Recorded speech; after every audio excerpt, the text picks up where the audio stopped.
귀하고 복된 날 예배로 결단하며 믿음의 소망을 주님께 둔 여러분의 모든 간구마다 풍성한 주의 은총과 성령의 역사가 함께 하시기를 축복합니다.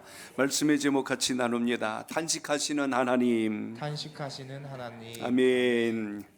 이제 5장까지 이야기를 뒤로 하고 6장부터는 하나님께서 새로운 세상을 창조하시고 다시 시작하시는 오늘 그 내용을 우리가 주목하게 됩니다.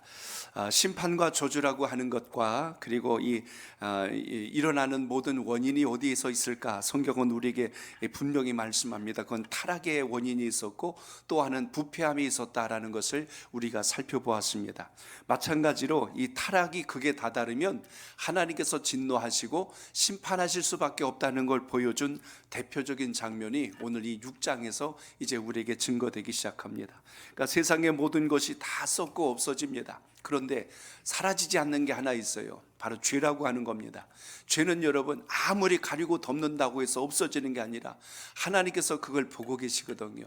그렇기 때문에 우리는 항상 이 부분에 있어서 이것을 가볍게 여길 것이 아니라 반드시 예수 그리스도 안에서 치유와 회복을 얻는 은혜가 있기를 바랍니다. 시간이 지나면 잊혀지는 게 아니라 죄는 그대로 있다는 이야기예요. 회개하기 전까지는 그 죄는 나를 힘들게 하고 우리의 인생을 어둡게 하고 우리의 인생의 발목을 잡을 수밖에 없는 어둠의 세력이라는 것을 우리가 봐야 합니다. 죄는 가만히 있질 않아요. 이게 점점점 커져서 마치 거대한 암덩어리처럼 전체를 멍들게 하고 무너지게 만드는 것이 죄의 권세입니다. 그렇기 때문에 우리가 읽은 오늘 이 6장의 시작의 말씀은 노아 홍수 직전까지 있었던 당시 상황이 어떠했는가를 우리에게 보여주는 아주 중요한 대목이기도 합니다. 인류가 얼마나 깊이 타락했는지를 기록한 내용이기 때문에 이 부분을 잘 유념하여서 우리는 과연 어디에 속한 인생인가 이걸 잘 분별하시면서 믿음으로 승리하시길 축복합니다.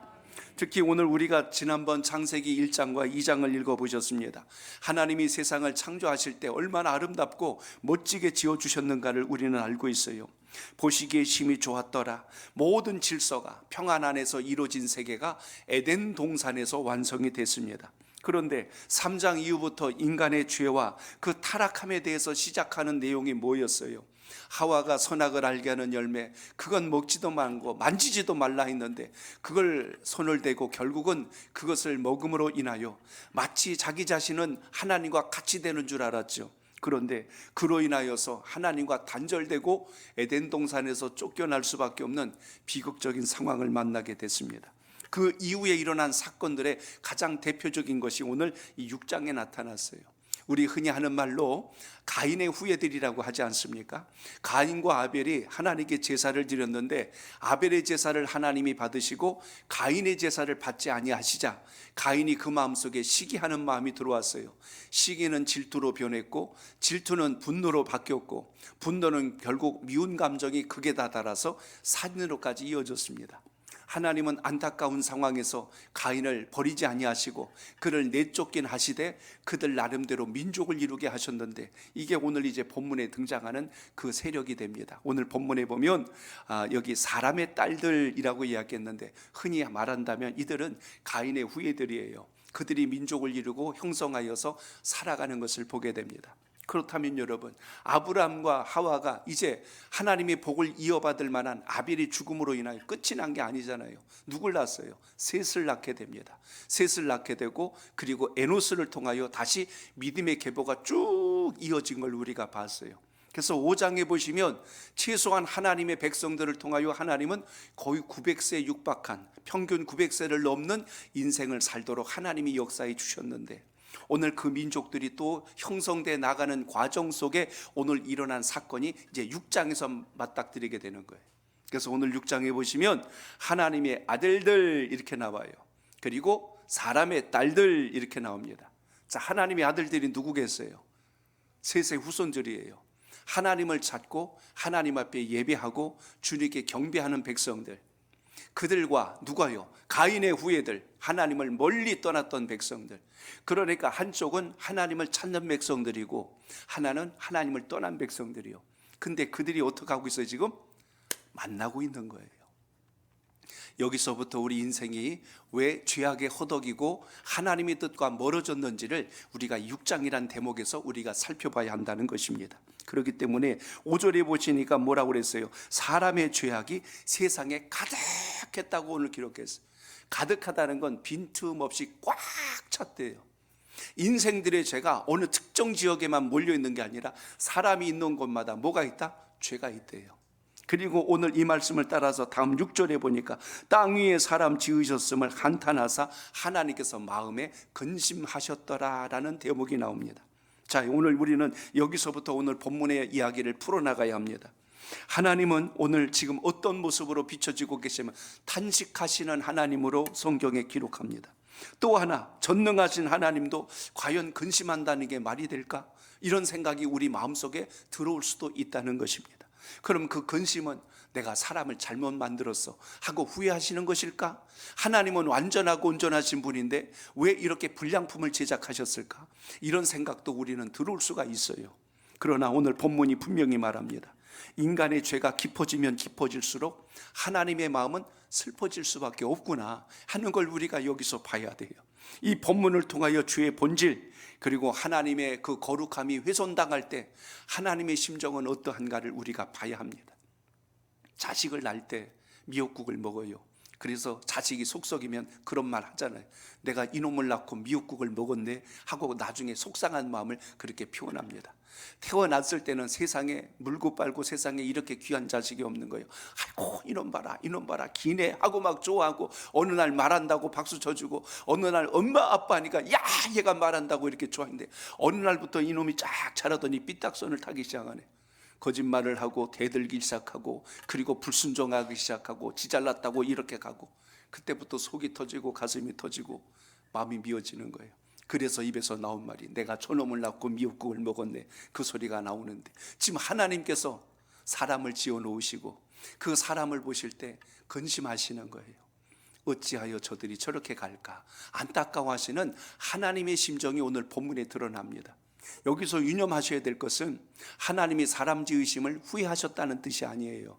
하나님이 사람을 잘못 만드셨다는 뜻이 아니라 우리에게 자유의지를 주어서 살아갈 수 있도록 세상에 보내주셨는데 우리가 하나님이 불러주신 본질을 붙들지 못하고 살아갔더라. 여기서 우리가 보셔야 돼요. 우리는 기계나 로봇이 아니에요. 어젠가 유수 시간에 우리나라 그 현대기업에서 이제 상용화 로봇을 지금 제작을 했는데 세상에 이 로봇 보니까 대단해요. 영화에서 나온 것보다 더하더만. 목이 뱅글뱅글 돌아가고 팔이 앞뒤로 움직이고 허리도 360도, 다리도 뒤집었다 폈다 별짓을 다 해갖고 로봇 쇼하는 줄 알았는데 그게 아니요. 2028년도부터는 현대자동차의 모든 생산 라인에 이 로봇이 다 투입이 되는 거예요. 이제 사람이 없어도 회사가, 공장이 돌아가는 세대가 멀지 않았다는 거예요. 제가 깜짝 놀란 게 이 로봇가 4시간을 일합니다. 4시간.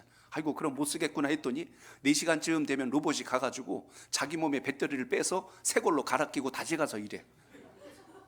그거 다 보여준 거예요. 제가 본 얘기 그대로 하는 거예요. 24시간 일합니다. 힘들다 소리 안 하고 휴가 필요 없어요. 365일 매일 풀가동 가능하다는 이야기예요. 많은 기업들이 그걸 보고 놀란 거예요. 제조업을 하는 모든 기업들은 이제 그거 다 사들입니다. 사람이 이제 필요 없는 단순 노동은 이제 기계가 하는 시대가 곧 눈앞에 다가와서 2년 후에 이제 현실화된다는 이야기예요. 그만큼 우리가 살아가는 세상이 이렇게 급속도로 변하고 있는 것을 봅니다. 그 로봇이 자동차 문짝을 잡는데요, 탁 잡고 번쩍 들어가고 30kg가 넘는 거예요. 그걸 들어서 갖다 껴다 맞춰요, 정확하게. 사람 한 달 시키면 그냥 담배 한 대 피고 오고 바람 쐬고 커피 한 잔 마시고 오고 이럴 판국에 이걸 갖다가 계속 끼워대는 걸 24시간 해도 지치지가 않아요. 배터리 떨어지면 지가 바꿔 끼고 또 하고 또 일하고, 사람이 지나가니까 가만히 서 있어요. 다칠까 봐. 이 정도로 거의 지능화되어서 하고 있는 세상에 우리가 살아가고 있습니다. 오늘 말씀 속에 하나님이 지으신 인간, 이 로봇 세계와 다른 하나님께서 지으신 사람에게 주신 게 있다면 우리에게 하나님을 찾는 마음을 주셨잖아요. 하나님을 아는 마음을 주셨잖아요.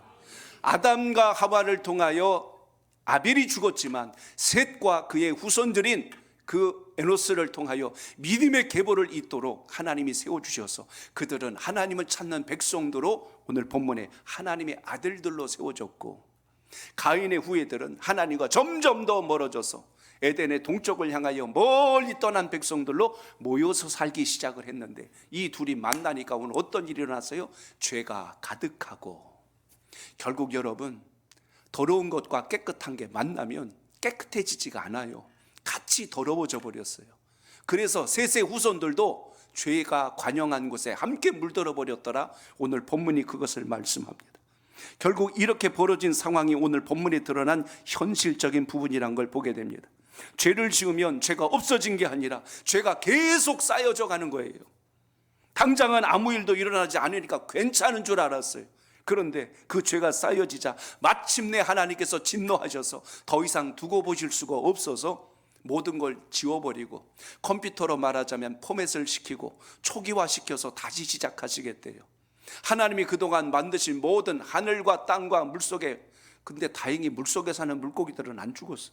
물속에 있다 보니까 홍수가 나든 뭘 별일이 나든 그대로 괜찮았어. 근데 이 모든 것이 다 그냥 소멸돼 버리는 상황이 발생한 것을 우리가 여기서 보게 됩니다. 자, 그런데 여러분 보세요. 오늘 어떤 현상이 일어났냐면 2절을 보니까 이런 말씀이 나옵니다. 자, 2절 보세요. 시작. 하나님의 아들들이 사람의 딸들의 아름다움을 보고 자기들이 좋아하는 모든 여자를 아내로 삼는. 아멘. 여기 말씀에 보니까요, 이제 우리의 인생이 변질돼 가기 시작하는 것을 본문이 기록합니다. 짧게 표현한 것 같지만 여기 기록된 말씀에 보니까 하나님의 아들들이 사람들의 딸들의 아름다움을 보고 라고 이렇게 기록이 되어 있어요.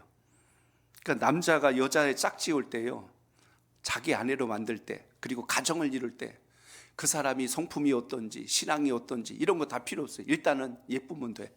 그냥 이거 하나로 다 끝내버렸어. 아름다우니까 그 사람이 가인의 후예든 아니면 무슨 누구의 자식이든 상관없어. 그러니까 일단 그를 보고 자기 마음에 들어서 선택하는 상황이 벌어집니다. 그러니까 여러분, 하나님께 돌아온 백성들이 아닌데 그들과 손을 잡고 하나가 되려고 하니까 어떤 일이 벌어졌어요? 바로 이어서 나오는 말이 죄가 관영하여라는 말로 이어지는 것을 봅니다. 결혼이 거룩한 언약에서 벗어나기 시작하면 인간의 욕망으로 충만할 수밖에 없구나. 이게 오늘 본문의 이야기입니다. 경계가 무너져 버렸어요. 전에는 하나님이 기뻐하시는 뜻을 따라 살던 사람들이 내 눈 보기 좋은 대로 살기 시작을 하는 거예요. 전에는 주님께서 원하신 쪽으로 가던 우리 인생이 이제는 내 마음 좋은 대로 움직여지기 시작한 것, 이게 세상이 변질되기 시작한 모습입니다. 예배를 드리는 것보다 세상에 속한 사람들이 더 매력적인 거예요.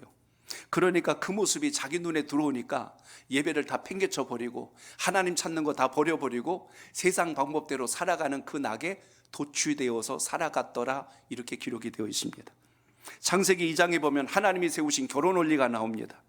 하나님께서 돕는 배필로 아내를 지어주셨고 가정을 이루도록 하나님 안에서 한 가정이 되도록 지어주신 것이 하나님의 방법입니다. 죄 이전의 결혼은 하나님이 이끌어오신 관계에서 하나님이 아담에게 하와를 데려다 앞에다 앉혀놓고 내 짝이니라 이렇게 만나게 했어요. 그러니까 하나님의 섭리 안에서 만난 게 결혼의 시작인데, 인간에게 죄가 들어오니까 이제는 내가 좋은 대로 선택해. 하나님하고는 전혀 상관이 없어. 내 결정이 맞는 거예요. 이렇게 살아가는 세상으로 바뀌어버립니다. 경계가 무너져 버렸고 절제가 사라져 버렸고 하나님을 잃어버린 만남들이 지속되다 보니까 오늘날 이 세상의 모습이 어쩌면 그렇게 똑같을까 싶습니다.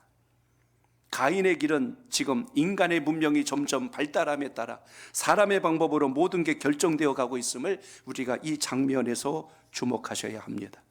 세상에 죄가 어떻게 들어왔는지 본문은 우리에게 말씀해 주고 있습니다. 심판은 죄인 때문에 일어난 일이 아니었다는 걸 아셔야 돼요.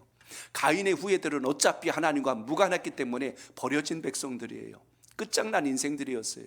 근데 누가 그들에게 다가갔냐면 셋의 후손들이 다가갔어요.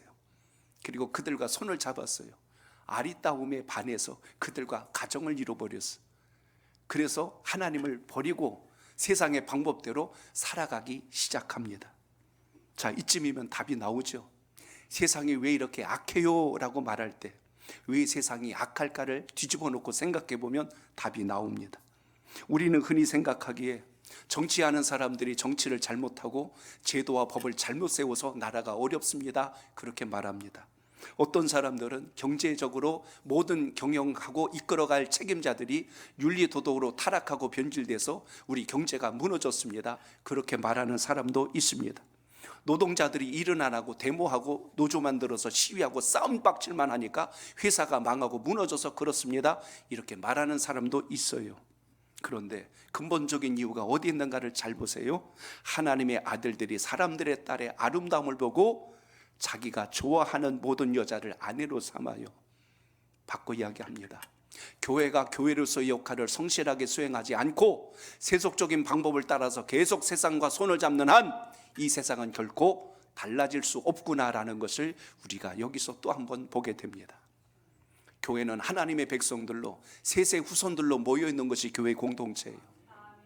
하나님의 사람들입니다. 하나님의 아들, 딸들이 하나님의 방법대로 살아가라고 모여준 공동체가 이제는 하나님의 방법대로 안 살고 세상 사람들과 손을 잡고 예배를 가볍게 여기고 기도를 우습게 여기고 하나님 앞에 교제하고 나누는 것을 가볍게 여기는 세상의 풍조에 물들어가기 시작하면 결국 이 세상의 악함이 그대로 드러날 수밖에 없다는 것을 오늘 6장에서 기억할 수 있길 바랍니다. 그러므로 교회의 정결함이 얼마나 중요한가를 우린 여기서 또 한번 살펴볼 수 있어야 합니다. 교회로서의 기능이 무너지지 않는다면 세상이 악함과 불의로 가다가 찔림을 받고 도전을 받고 돌이켜서 선한 길을 붙들 수밖에 없는데 오히려 교회가 그것을 묵인하고 같이 손을 잡고 같이 가는 판국이 돼버렸으니 이제는 어디서 선을 찾을 수 있을까요? 오늘 우리는 예배를 드리면서 또 한번 생각해 봐야 할 것입니다. 교회가 국민들의 양심과 도덕을 끌고 갈 수 있는 능력을 상실하기 시작하면 어느 나라든지 나라는 혼란하고 무너지기 시작했더라 역사가 증명해 준 것입니다. 그러므로 우리나라도 처음 이 땅에 복음이 들어왔을 때 1885년 복음이 들어왔을 때 나라가 얼마나 아름답게 세워지기 시작했어요. 학교가 세워지고 병원이 세워지고 모든 떤 우리의 사회 복지제도들이 만들어지고 남자와 여자의 인권이 아름답게 존중될 줄 아는 그런 공평한 세상으로 되었는데 이제는 삶의 질이 좋아지고 윤택하여지자 점점 더 변질되기 시작합니다. 하나님께서 주신 기쁨은 온데간데 없어지고 쾌락과 인간의 즐거움만을 위하여 향락을 위해서 모든 게 변질돼 가기 시작하니까 이제는 가정도 사람들의 사회적 구조도 모든 것이 어디에서 신앙의 정체성을 찾아야 할지 모를 정도로 어려운 상황에 도달하게 됩니다. 오늘 여러분 이 세상이라고 하는 거대한 배가 마치 키를 잃어버렸어요. 그 키 역할을 해야 되는 게 세세 후손들인 교회의 역할인데 교회가 그 기능을 안 하는 거예요. 그러니까 배들이 지 멋대로 가다 부딪히고 사고가 나고 세상이 혼란하고 어지러진 속에 우리가 지금 던져져 있다는 것을 보게 됩니다. 더 큰 잘못은 저도 기도합니다. 이 땅의 목회자들이 하나님의 말씀 앞에 온전히 세워가도록 함께 이끌어 주었어야 하는데 우리 믿음의 선배들도 그리고 오늘 이 시대를 살아가는 이 시대에도 사람들이 듣기 좋은 메시지와 설교를 할 때는 성도들이 아멘하고 거기에 마음을 든다고 거기에 반응하지만 죄를 지적하고 하나님 앞에 바르게 신앙하라고 그 말씀을 가르치면 듣고 싶어 하지를 않아요. 그대로 살기를 싫어합니다. 이 시대가 그래요. 복받으라 이야기 많이 하는 교회 찾아가요. 은사받으라 많이 하는 교회 찾아가요. 근데 말씀대로 사십시오. 회개하십시오. 지옥이 있습니다. 그러면 이 교회 이상하다고 그래요. 어디서 문제가 일어났을까요?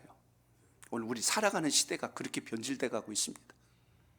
교회는 성도들 떠나갈까 봐 성도들 듣기 좋은 말만 하고 성도들은 그런 것만 찾아다니고 외형으로 보니까 그런 교회는 부흥하고 성장하는 것 같고 복음을 위해서 본질을 전하고 외치면 오히려 그것은 교회가 저래 하고 이야기하는 이런 사회적 시선 속에 우리가 살아가고 있다면 오늘 본문에서 우리가 중요한 하나님의 뜻을 분별할 수 있어야 합니다. 세상이 이 책임이 세상의 딸들에게 있는 것이 아니라 오늘 그들을 찾아서 아내로 삼고 있는 하나님의 아들들에게 있어서 지금 문제가 발생하고 있다는 것을 우리가 오늘 말씀에서 보셔야 합니다. 하나님의 아들들이 자기들의 역할을 잊어버렸어요. 사람의 딸들의 아름다움에 미쳐서 예배를 포기해버렸어요. 세상의 방법대로 돈 버는데 눈이 멀어버렸어요. 그러다 보니까 교회가 하나님의 능력을 상실해버렸어요. 교회는 하나의 종교 집단이 돼버렸어요. 친목단체처럼 변질돼버렸어요. 그래서 하나님의 역사가 일어나질 않아요. 세상과 똑같이 흘러가는 세상이 되어버렸습니다. 하나님이 그것을 보시고 통탄해하시며 눈물을 흘리고 계시는 겁니다. 그래서 오늘 3절 보시기 바랍니다. 3절 시작. 여호와께서 이르시되 나의 영이 영원히 사람과 함께하지 아니하리니 이는 그들이 육신이 됨이라. 그러나 그들의 날은 120년이 되리라. 아멘. 오늘 짧은 한 구절인데요, 너무나 많은 뜻이 이 안에 담겨 있어요. 하나님께서 말씀하셨어요. 나의 영이 영원히 사람과 함께하지 않겠대요. 다시는 세세 후손이 됐건 누구든 내가 너희들과 함께하지 않겠다. 하나님의 영이 떠나가 버린 거예요. 육신만 하고 껍데기만 남은 세상이 되어버렸어요. 심지어 이제는 우리의 생명을 하나님이 줄여버리셨어요. 120년으로. 그 전에는 900살을 살던 인생이 이제는 120년. 지금도 120년. 아이고 많이 사네. 많이 사는 거 아니었어요. 원래 여러분 우리 다 900살 살아야 정상이요. 900살 살아야 정상이요. 근데 인류가 죄가 들어온 이후로 하나님이 생명을 단축시켜 버리셨어요. 120년. 그나마 여러분 오늘 말씀에서 우리 다시 보셔야 됩니다. 120년이란 이 제한은 홍수 이전의 은혜 기간 동안에 하나님이 우리의 교만을 꺾어내시는 과정이었다는 사실을 우리가 보셔야 합니다. 우리의 연수가 줄어들었어요. 우리의 생명이 줄어들었어요. 이것은 여러분 세상과 환경의 오염이기 이전에 주의 결과로구나라는 것을 말씀 속에서 우리가 발견해야 됩니다. 사랑하는 성도 여러분, 가정에서 성령이 떠나지 않기를 기도하시기 바랍니다. 오늘 예배드리는 저도 여러분도 은혜와 성령이 충만하지 않으면 언제 어느 순간에 세상의 아름다움에 도취되어 손을 잡을 수 있다는 걸 알아야 돼요. 이 분별을 상실해 버리면 우리는 어떤 길로 가는지도 모르고 사는 인생과 똑같습니다. 과거에 성령 받았다고 자랑할 일이 아니라 오늘 성령 안에 거하지 않으면 그건 아닌 겁니다. 지금 성령이 내 안에서 떠나버리고 껍데기만 남았는데도 그래도 옛날에 나는 주님 은혜 이렇게 받았어요. 백날 자랑해봐도 하나님과 전혀 무관한 겁니다. 오늘 주님께서 어떻게 해요? 하나님을 찾지 않는 백성들 앞에서는 하나님의 영이 떠나버렸어요. 몸뚱아리는 교회 와서 예배드린 것 같은데 그 속에 하나님의 영이 역사하질 않아요. 그래서 여러분 우리 신앙생활 할 때 하나님 말씀대로 제대로 해서 올해는 복을 받는 우리 선목교회 되시길 축복합니다. 그래야 이 세상에 휩쓸려 가지 않잖아요. 그래서 따라합니다. 하나님의 시선은 인간의 죄를 바라보십니다. 인간의 죄악을 바라보십니다. 오늘 5절에 보니까 그렇게 말씀합니다. 5절 시작. 여호와께서 사람의 죄악을 세상의 가득함과 그의 마음으로 생각하는 모든 계획이 항상 악할 뿐임을 보시고. 아멘. 하나님이 보셨는데 뭘 보셨어요? 우리 악함을 보셨대요. 참 무거운 말씀입니다. 죄악이 가득한 세상, 생각하는 것, 계획하는 게 다 악한 세상, 행동만이 아니라 마음속에 품은 것도 악한 이 세상, 잠시 악한 것이 아니라 항상 악한 인생들의 모습을 보면서 하나님께서 너무나 근심하시는 거예요. 우리의 변하지 않는 이 악으로 치닫고 있는, 악을 쌓고 있는 우리들의 모습을 보면서 하나님이 가슴 아파하십니다. 하나님은 우리의 겉을 본 것이 아니라 속을 지금 보고 계신 거예요. 그 사람의 마음, 그 사람의 계획, 그 사람의 생각을 보셨다라고 오늘 여기서 말씀합니다. 그 계획이 항상 악할 뿐임을 보시고 라고 했어요. 그렇기 때문에 우리가 하나님을 떠난 상태에서 아무리 우리가 선하다고 외친들 그것이 과연 선일까? 그래서 당시의 상황을 놓고 보자면 경건함이 전혀 없는 시대가 당시 창세기에도 현실적인 상황이었다는 것을 보게 됩니다. 그래서 4절도 읽어봅니다. 시작. 당시에 땅에는 네피림이 있었고 그 후에도 하나님의 아들들이 사람의 딸들에게로 들어서 쓰니 그들은 용사라 고대의 명성이 있는 사람들이었더라. 아멘. 세상은 여전히 강했어요. 가인들의 후손은 힘이 셌고 능력도 많았고 그래서 다른 땅을 지배하고 정복할 수 있는 힘이 있었습니다. 힘이 넘쳐났고 싸움에 능하니까 그들을 용사라 했어요. 네피림, 힘 있는 자들, 용사들의 의미를 담고 있습니다. 영웅들이 많이 일어났어요. 수많은 전쟁과 싸움을 통하여 나라를 정복했다는 이야기, 어떤 큰 전쟁에 용사가 세워놨다는 이야기 그들은 들으면서 살았던 시대입니다. 용사가 많았다는 의미를 바꿔놓고 봅니다. 세상이 점점 더 화평을 이루는 게 아니라 파괴와 정복을 통해서 지경을 넓혀가기 시작을 합니다. 그러니까 전쟁이 벌어졌어요. 폭력이 일어납니다. 살인이 일어나고 테러가 일어나고, 그러다 보니까 굶주림이 일어나고, 그로 인하여 우리의 모든 죄가 점점 더 퍼져나가는, 그때 얘기가 아니고 꼭 우리가 지금 살고 있는 이 시대 이야기 같아요. 하나님이 없는 곳은 늘 전쟁과 싸움, 분쟁과 다툼, 살인과 폭력, 모든 악이란 악은 다 한 곳에 모아다 놓은 것처럼 이 세상이 굴러가고 있습니다. 이 모든 문명이 어디서 출발했어요? 가인의 후예들이 문명을 만들었어요. 철기 문명, 음악, 예술, 할 것 없이 모든 게 가인의 후손들로부터 시작이 되어 인류의 문명이 거기서부터 출발합니다. 셋의 후손들은요, 뭘 잘했냐면 하나님께 영광 돌리는 거 잘했던 민족이 셋의 후손들입니다. 하나님께 예배하고 하나님께 기도하고 주님 말씀대로 사는 거 잘했는데, 가인들의 후예들은 인간의 문명을 만들어냈어요. 그러니까 이 둘이 세상을 살아가는데 이게 충돌이 일어나고 거기에서 타협하기 시작하니까 무너짐이 오는 것을 우리가 여기서 주목하게 됩니다. 하나님의 능력이 세상에 들어가면 전쟁이 사라지고 폭력이 사라지고 화목하고 연합하고 굶주린 자가 없어지고 이래야 되는데, 이 셋의 후손들이 거기를 가니까 똑같아져 버렸어요. 오늘 그게 지금 오늘 주님 말씀에서 우리에게 선포한 이유입니다. 그래서 하나님이 더 이상 셋의 후손으로는 인류를 연장하실 수가 없었어요. 그래서 그 모든 것을 다 없애버리실 계획을 그래서 세우시게 됩니다. 6절을 다시 읽어봅니다. 시작. 땅 위에 사람 지으셨음을 한탄하사 마음에 근심하시고. 아멘. 저를 따라합니다. 하나님은 죄를 보시고 탄식하셨습니다. 죄를 보시고 탄식하셨습니다. 오늘 말씀해 보니까요, 하나님께서 오늘 우리 어떻게 보면 인간적인 표현처럼 비춰지셨어요. 사실 하나님이 무슨 탄식을 하시겠어요? 근데 그 탄식하신다는 건 지어놓으신 우리를 보고 불쌍한 거예요. 안타까우신 거예요. 이렇게 살면 안 되는데 사는 것을 보고 하나님께서 너무나 마음이 안 좋으신 겁니다. 하나님의 능력이 부족해서가 아니라 우리가 옳은 것을 붙들 수 있는 능력이 약함을 보시고 하나님이 안타까우신 거예요. 그 피조물들을 보고 관계가 깨지는 걸 보고 하나님은 너무나 속이 상하셨습니다. 그래서 6절에 뭐라고 그랬냐면 한탄하사 그랬어요. 히브리 원문에 보니까 한탄이란 단어가 숨이 차다, 신음하다, 헐떡거리다. 하나님께서 숨을 못 쉬실 만큼 너무나 답답한 상황이 지금 벌어진 거예요. 여러분 살다 보니까 속상한 일만 막 숨이 안 쉬어지는 게 있어요. 가슴이 그냥 꽉 맥맥하고 고구마 하나 목에 걸린 것처럼 고통스러운 거. 하나님의 사람답게 살아야 할 사람이 하나님 말씀대로 살지 않고 주의 뜻이 무엇인지 아는 사람들이 그 뜻을 모르는 척하고 살아가는 그것을 바라볼 때 내 안에 계신 성령님이 탄식하시고 하나님이 보실 때 안타까운 모습이 오늘 본문에 비춰집니다. 한마디로 말하면 마음에 근심하셨다는 뜻은 마음이 찢어졌다는 거예요. 하나님의 마음이 찢어지고 계세요. 그 마음이 고통에 짓눌리고 있는 거대한 돌이 그 마음 위에 올라와서 찍어 누르는 것 같은 그 상황을 오늘 묘사하고 있습니다.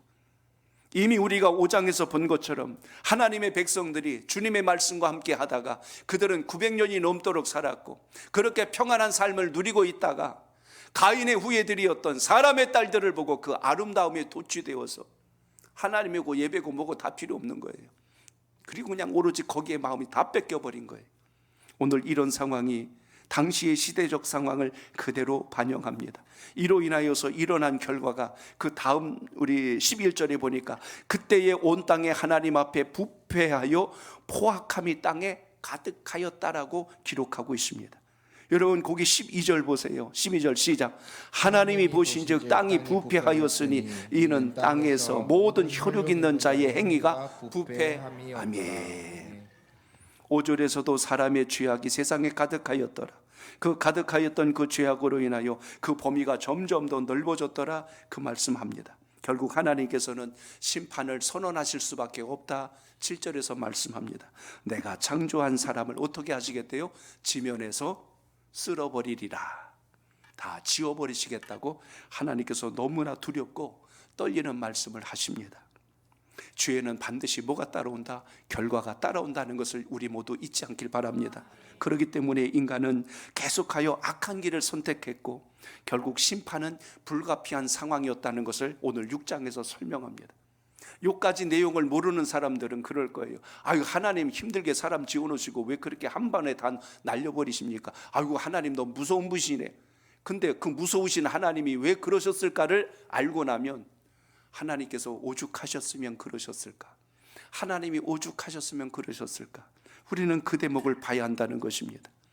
더 놀라운 것은 그 최악의 상황에서도 하나님은 자비의 광명의 빛을 끄지 않으셨는데, 그게 오늘 여러분 우리가 읽은 본문의 정말 은혜 중에 은혜가 어떤 건지 아세요? 바로 8절 말씀입니다. 자, 8절을 읽습니다. 시작. 그러나 노아는 여호와께 은혜를 입었다. 아멘. 이 말씀이 우리의 숨통을 틔워주는 유일한 생명줄이 됐어요.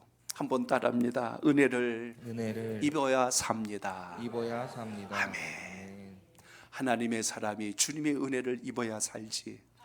하나님의 사람이 은혜 다 팽개쳐 버리고 내 생각 좋은 대로 결정하고 판단하고 그거 붙들고 고집 부려봤자 결국엔 밑 빠진 독에 물 붓는 거예요. 인생 헛수고입니다. 백날 해봐야 헛수고예요. 그걸 모르는 게 우리 어리석은 인생의 현실이지요. 하나님 오늘 그걸 깨닫도록 이 말씀을 우리에게 주십니다. 그 다 망하는 세상 속에서도 사는 자가 있대요. 그 모든 인생이 무너지는 순간에도 살아있는 자가 있대요. 누구냐면 은혜 입은 자래요. 은혜 입은 자. 그래서 여러분, 하나님은 단식 가운데도 한 사람 노아를 통하여 새로운 역사를 시작하십니다. 세상이 다 타락해도 하나님은 언제나 은혜 입는 한 사람을 지금도 찾고 계신다는 걸 잊지 않길 바랍니다. 세상에 그러니까 어쩔 수 없지 하고 끌려가지 말고 하나님이 복줄 자를 찾으시고 은혜 베풀 자를 찾으실 때 그 한 사람이 오늘 예배를 드리는 여러분이 되시길 바랍니다. 노아가 하나님의 은혜를 입었다는 것은 하나님 은혜 속에 살았다는 거예요. 하나님의 은혜를 의존하며 살았다는 뜻이 됩니다. 이게 왜 중요한지 아세요? 셋의 후손들이, 하나님의 아들들이 사람들의 딸을 쫓아서 아름다움만 추구하며 막 몰려가고 있을 때 노아는 안 갔어요. 하나님의 은혜를 입고 있으니까 그보다 예배가 더 중요했고 하나님 찾는 게 더 중요했고 말씀대로 사는 게 더 중요해서 끌려가지 않았어요. 노아가 탁월해서 하나님이 은혜를 입혀주셔서, 은혜 입은 자는 최악의 상황에서도 하나님께 붙들림 받는다는 걸 잊지 않길 바랍니다. 저는 우리 선목교회 모든 성도 여러분들이 이렇게 신앙할 수 있길 축복합니다. 세상이 그래서 어쩔 수 없어요 하고 끌려가는 사람이 아니라 오늘 하나님이 은혜를 입혀주셔서 어떤 상황에서도 하나님을 의지하고 붙드는 삶이 될 수 있기를 축복합니다. 가만히 놓고 생각해 보세요. 노아가 방주를 만들고 있을 때 노아가 얼마나 별소리를 다 들었을까를 생각해 봐요. 믿음의 멘탈이 약하면 노아 집안도 시험 들어서 자빠졌을 겁니다. 자식들 셈 함 야벳이 집에 나갔다가 동네 사람들이 네 아버지 노망 들었지, 네 아버지 이상하다, 별소리 안 들었겠어요? 그걸 120년 동안 방주를 지으면서 흔들리지 않을 수 있는 이유, 하나님의 은혜가 충만하여서 하나님의 은혜를 입혀서 살아났다는 걸 기억하시기 바랍니다. 오늘 이 예배를 드릴 수 있는 것이 여러분의 특권인 줄 아시기 바랍니다. 어쩌자고 막 맨날 나만 수협에 나와가지고 예배를 드리나고 그게 투정과 원망이 되지 말고 드릴 수 있는 자리에 있음을 여러분 감사하시길 바랍니다. 죄를 질 수 있는 수많은 생각들이 들어올 수 있는 것들을 끊어내게 하시는 하나님의 역사, 순간순간 우리 마음을 갈등하게 만드는 수많은 유혹 속에서도 하나님의 편에 설 수 있는 힘, 그게 은혜 입은 자만이 할 수 있는 역사라는 것을 기억하시기 바랍니다. 그렇기 때문에 하나님의 은혜를 받았기 때문에 그것으로 감격하고 기뻐하는 사람, 그게 주님의 사람 아니겠어요? 하나님 감사합니다. 주님의 은혜로 이 세상에 물들지 않고 살 수 있도록 인도해 주셔서 감사합니다. 그런데 이걸 뒤집어 놓고 해석하면 무슨 뜻이 돼요? 나는 평생 동안 세상 좋은 것 누려보지도 못하고 즐기지도 못하고 토요일 주일 놀지도 못하고 아무 데도 가지 못하고 예배만 드리고 내 인생은 왜 이렇게 끝났을까 하고 투정하고 앉아있다면 이 사람이 도대체 뭘 보며 여기까지 왔을까? 주중에 오늘 글을 하나 봤는데요, 평생 신앙생활하고 살아온 인생 얘기를 하더라고. 어느 집사님인데 어려서부터 교회에서만 살았대. 교회에서만 평생 하다 보니까 나이 들어와가지고 내가 왜 이렇게 살았나라는 생각이 들어서 제가 마음이 아팠어요. 주님 안에 산 게 이렇게 기쁘고 즐거워야 되는데 왜 나는 매일 예배 드려야 되고 왜 교사를 해야 되고, 왜 성가대를 해야 되고, 주일날 놀러 가고 싶고 어디 가고 싶은데 왜 못 가고 맨날 이렇게 해가지고 내 젊은 시절을 다 보내고 여기까지 왔을까? 아니, 뒤집어 놓고 보면 이게 하나님의 얼마나 큰 은혜였는데, 이 은혜가 지금 한순간에 생각을 그냥 가인의 후예처럼 하니까 인생 잘못 산 것처럼 이야기를 해. 오늘 여러분, 예배드리고 신앙하고 봉사하고 섬길 수 있는 것이 주님의 특권이 되시길 바랍니다. 이걸 누리게 하신 하나님. 노아 입장에서 생각해 보세요. 다른 것들은 시집가고 장가고 놀고 별짓 다 하고 있는데 나는 기껏 산꼭대기에다 이 배나 만들고 앉았고 욕이랑 바가지로 먹고 귀에 딱지가 생겼는데 얘 이놈의 벼를 먹을 인생 그러고 있었다면 하나님이 그 노아를 통해서 일하셨을까요? 그래, 너 말아라. 하나님은 다른 사람 선택하셨을 거예요. 하나님, 오늘 주의 말씀이 우리에게 너무나 중요한 것을 시사합니다. 우리 세상 탓하지 말고 사시길 바랍니다. 우리가 어떤 사람이 되어야 돼요? 노아처럼 은혜 입은 자가 되시길 바랍니다. 그래야 되는 겁니다. 셋의 우선절이 사람의 딸들의 눈에 멀어서 그 아름다움이 도취되어서 그들과 하나가 되는 순간 이 세상에 죄악이 관영했다고 하는데 우리는 과연 무엇을 회복하며 살아가야 할 것인가?